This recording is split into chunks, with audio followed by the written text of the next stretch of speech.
Mesdames, Messieurs, chers amis, cette année 2013 a commencé sous le triple signe d'une crise économique sans précédent, de changements structurels profonds de notre profession et d'une relative instabilité juridique et fiscale de notre environnement. Avec une telle trilogie, me direz-vous, il serait légitime de se laisser aller à une certaine morosité socialement correcte, mais qui serait probablement annonciatrice de jours plus funestes si nous ne faisons rien.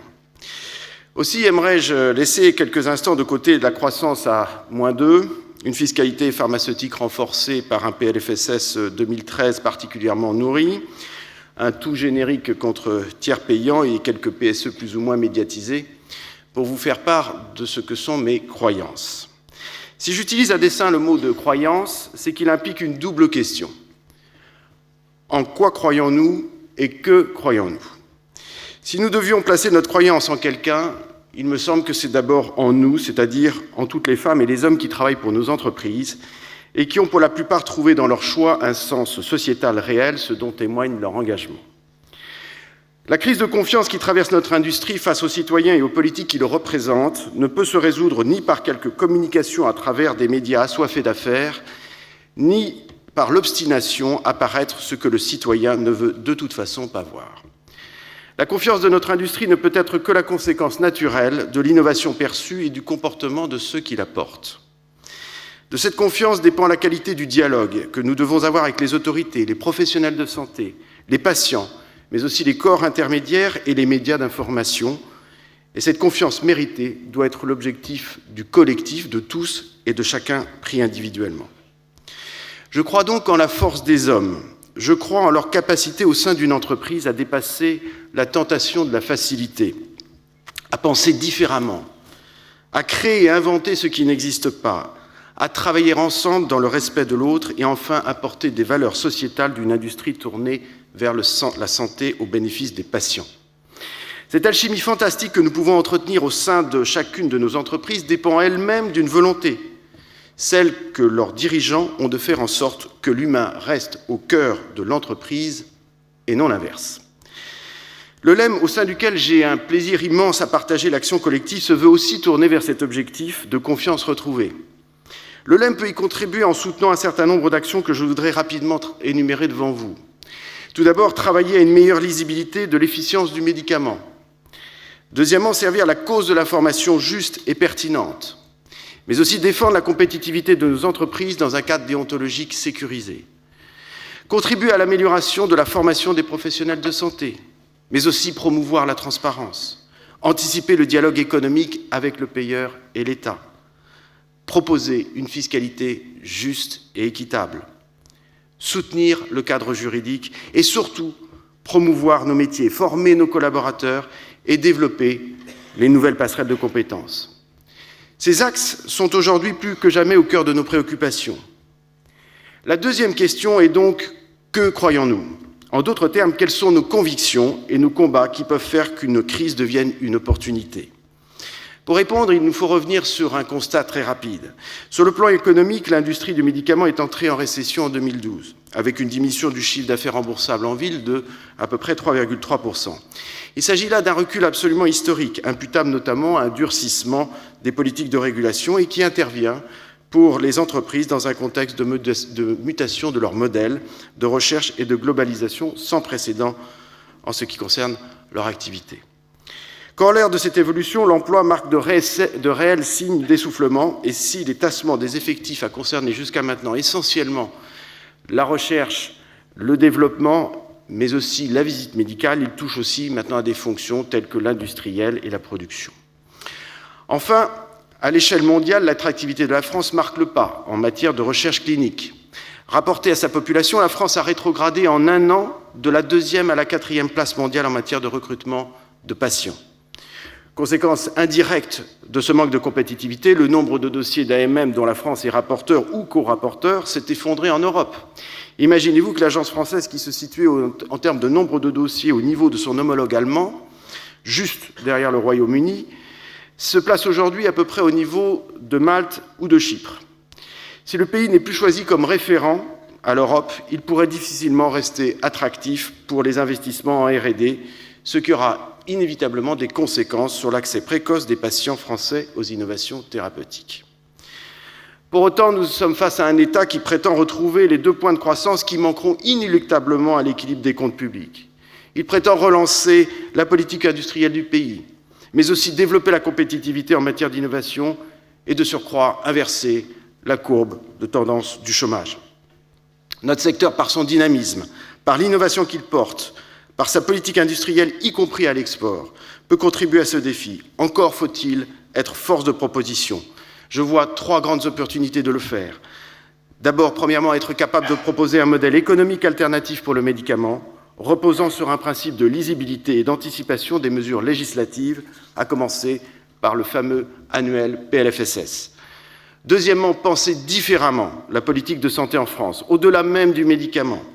Intégrer le médicament dans l'offre et le parcours de soins au lieu de le siloter dans sa spécificité thérapeutique et économique.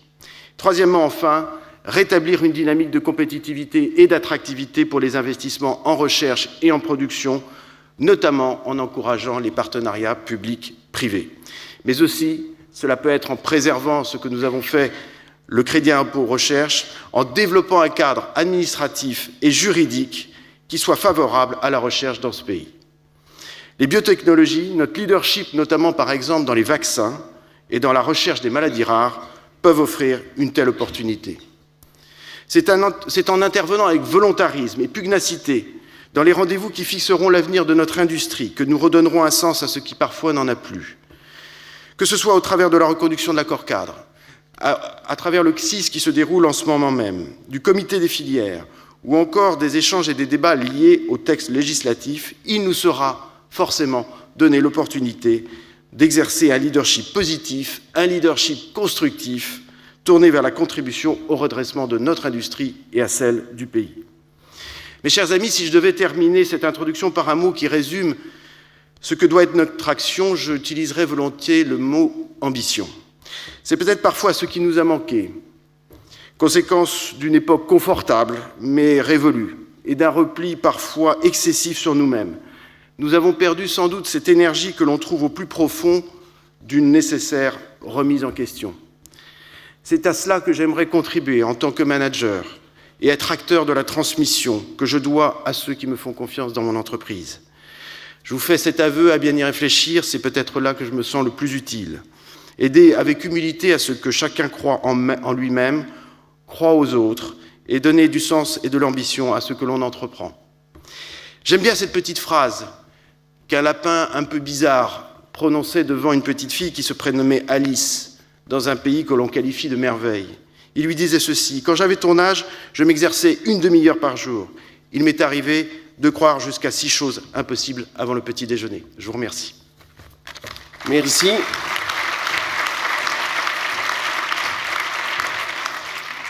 Alors, une petite question quand même, Patrick, prenez le micro. Mais cette crise de confiance avec l'opinion publique, comment... Là, c'est un programme de restauration. Aujourd'hui, on s'aperçoit que l'industrie pharmaceutique exporte positivement, on s'aperçoit que c'est de l'emploi, on s'aperçoit aussi qu'elle souffre et qu'elle est en récession l'année dernière. Mais comment, parce que scandale après scandale, l'opinion publique a une image très négative de l'industrie pharmaceutique. Et Dieu sait que le LEM a fait depuis 10 ans des choses. Alors, d'abord, je crois, Philippe, qu'il faut tordre le cou à quelque chose qui est asséné de façon excessive. Il n'y a pas de crise de confiance réelle du citoyen vis-à-vis du médicament, et même pas tant que ça vis-à-vis de l'industrie qui l'apporte.